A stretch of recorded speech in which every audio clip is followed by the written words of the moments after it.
The Epoch Times, 26th of September 2022, report, unofficial Chinese police stations in Toronto contribute to an increase in transnational repression.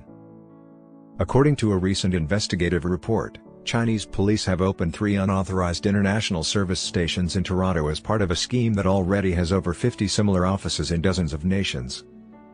These unlawful police stations employ a variety of tactics, including harassing individuals who resist Chinese enslavement, threatening Chinese revolutionaries, and rewarding local politicians.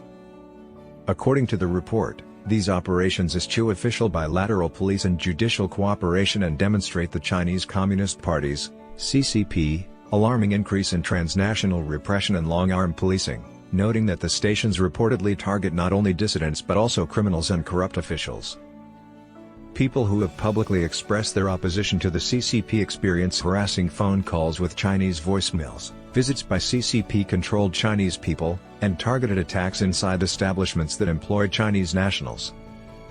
The report, titled 110 Overseas, Chinese Transnational Policing Gone Wild, was released in September by the human rights organization Safeguard Defenders in Spain. It was stated in January 2022 that a first batch of 30 abroad police service stations were built in 25 cities in 21 nations. The Fuzhou Public Security Bureau, a Chinese Ministry of Public Security division, is in charge of the stations at the time of the report's release number 32. They also go by the term 110 Overseas, which refers to China's 110 police emergency number. In Xinjiang County, Zhejiang Province, 22 stations have been constructed in 22 cities across 17 nations. According to the study, one may presume the list of such stations goes much beyond what can be stated here. On September 21, the Globe and Mail said it had visited 3 homes in the Greater Toronto area on a list of 4 Chinese police service stations released by Chinese official media, 2 of which were in Markham and 1 in Scarborough. The Globe said that even though all 3 stations are situated in neighborhoods with sizable Chinese populations, nobody they spoke to in the area was aware of a police service station or had heard of the Fuzhou Public Security Bureau. One of the 2 Markham addresses was a private residence, while the other was a shopping center stuffed with little Chinese shops and eateries. The Canada-Toronto Fuching Business Association, a federally incorporated non-profit, is the 3rd property owner in a business park next to a highway. In the past, the CCP's foreign operations had been subtle. Still, Gloria Fung, president of Canada Hong Kong Link, told the Epoch Times that she views the direct establishment of overseas police stations as a very prevalent act of intimidation and pressure by the Chinese dictatorship. I am keeping an eye on this subject and how Canada's 3 levels of government, our media, and the community see it. I have never witnessed a foreign government's police force openly establishing a branch here, in Canada. I think it's a ridiculous, widespread operation, Fung remarked. Blackmail and threats are used to convince someone to return to China. The Safeguard Defenders probe focused on the 110 overseas stations and a related CCP campaign that was started in 2018 to combat fraud and telecommunication fraud by Chinese nationals residing abroad. According to Chinese officials, between April 2021 and July 2022, 230,000 abroad Chinese nationals were persuaded to return to China to face criminal accusations. According to the research, the Chinese government's involuntary returns activities, which include its Fox Hunt operation and more extensive Skynet campaign, heavily rely on persuasion to return as a primary tactic.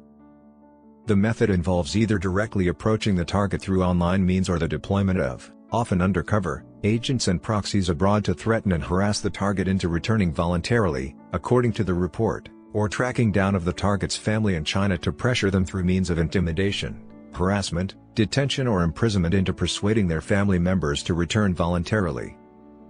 The report noted that Chinese authorities are also targeting non-suspects living abroad and that such actions leaves legal Chinese residents abroad fully exposed to extra-legal targeting by the Chinese police, with little to no of the protection theoretically ensured under national and international law.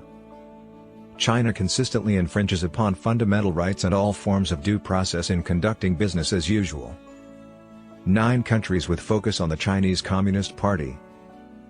According to the article, Chinese authorities have banned their citizens from remaining in 9 nations without good reason because of significant fraud, telecom fraud, and online crimes in those countries. These nations include Thailand, the Philippines, Malaysia, Myanmar, Cambodia, Indonesia, Laos, Thailand, Turkey, and the United Arab Emirates. The research did point out, though, that among suspected criminals, there are also wholly innocent people who are simply living in the incorrect nation, as well as victims themselves who have been coerced into such illicit acts by threats, smuggling, and coercion. Links to the Canadian United Front system. One of the 110 overseas stations in Toronto is housed on property owned by the Canada-Toronto Fucheng Business Association, CTFPA, which claims on its website that it was founded under the guidance of various Chinese and Fujianese government organizations, including a municipal committee of the United Front Work Department, according to a Globe article. Toronto, Canada, is a central hub for Chinese spies operating against the United States. According to the All-China Federation of Returned Overseas Chinese, during a session of the 13th People's Congress of Fujian Province in March, said it gave him the warmth of the motherland. The Australian Strategic Policy Institute's The Party Speaks for You report, released in June 2020, claims that this federation is likewise a significant entity controlled by the United Front. The Epoch Times made numerous attempts to get in touch with CTFPA for a response. When questioned by a member of the organization who answered the phone, they remained silent. The calls after that went unanswered. The United Front system is a group seeking to co-opt and influence representatives, figures and groups inside and outside China, with a specific focus on religious, ethnic minority, and diaspora communities, according to the Safeguard Defenders report. At first glance, some associations abroad are connected to this system. The report stated that rapidly accumulating evidence pointed to massive online campaigns and the deployment of overseas police service stations in these operations on 5 continents, frequently using local Chinese overseas home associations connected to the CCP's United Front work. By this point, the CCP's United Front groups, which aim to regulate the Chinese diaspora, had overwhelmingly co-opted overseas hometown associations, even though they frequently offered the community meaningful services.